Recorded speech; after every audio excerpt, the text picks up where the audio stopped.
Avant même la création du monde, Dieu préparait déjà, en silence, son plan d'amour, un plan de salut destiné à toute l'humanité, pour aujourd'hui et pour toujours. Dans une petite ville appelée Bethléem, la promesse de Dieu approchait doucement. Dieu choisit une jeune femme au cœur humble et pur, disposée à accomplir le dessein divin.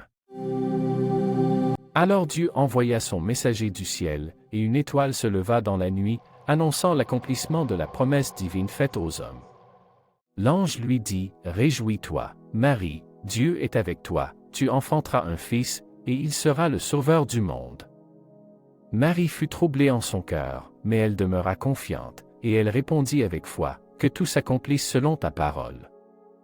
Alors le ciel se réjouit de sa foi, et le ciel et la terre furent unis, dans une parfaite harmonie, pour accomplir le dessein divin de Dieu. Lorsque le temps fixé par Dieu arriva, le voyage commença pour eux sur un chemin long et éprouvant, un chemin marqué par la fatigue et l'attente, mais guidé fidèlement par la main de l'Éternel, car à chaque pas accompli dans l'obéissance et la foi, ils s'approchaient de la promesse annoncée par Dieu. Alors que la nuit tomba doucement sur Bethléem et que les rues s'assombrirent, aucune porte ne s'ouvrit pour eux, car nul ne leur offrit de place, et c'est ainsi que Dieu choisit l'humilité plutôt que la grandeur, accomplissant sa volonté non dans le confort des hommes, mais dans la simplicité et l'obéissance. Dans une étable simple et humble, alors que rien ne semblait annoncer un événement si grand aux yeux des hommes, le miracle s'approchait, car cette nuit-là naquit le Sauveur du monde, non dans la gloire d'un palais, mais dans l'amour profond, l'humilité et l'obéissance parfaite à la volonté de Dieu. Alors le ciel éclata de louanges et de joie,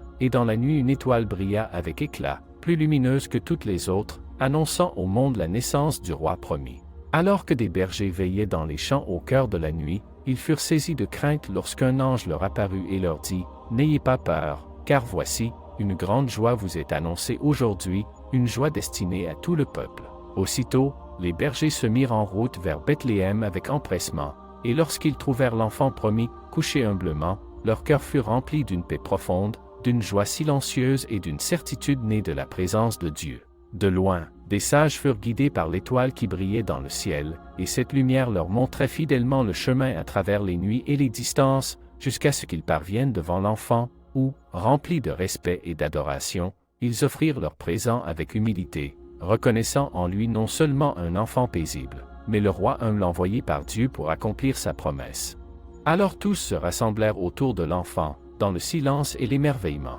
Cette nuit-là, l'amour de Dieu toucha le monde, non par la force ni par la puissance des royaumes humains, mais comme un amour silencieux, profond et fidèle, et une lumière s'alluma dans les ténèbres là même où l'espérance semblait éteinte, visitant les cœurs fatigués, relevant ceux qui étaient accablés, guérissant les âmes blessées et apaisant les esprits troublés, jusqu'à ce que cette lumière divine pénètre chaque vie avec douceur et vérité, chasse la peur, rompe les chaînes invisibles,